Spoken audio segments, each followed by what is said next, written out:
with another tutorial. In this tutorial I will show you how to link the demo account to the MetaTrader 5 app. So these are the different type of accounts that DERIV offer.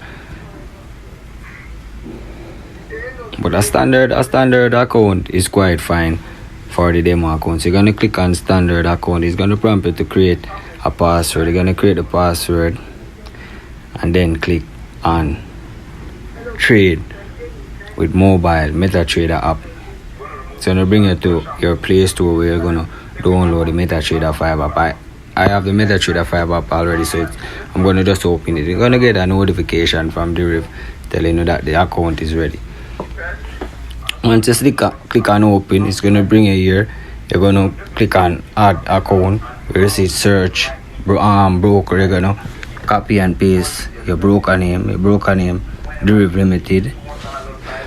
Then you're gonna go back as where you can see a server and your login number.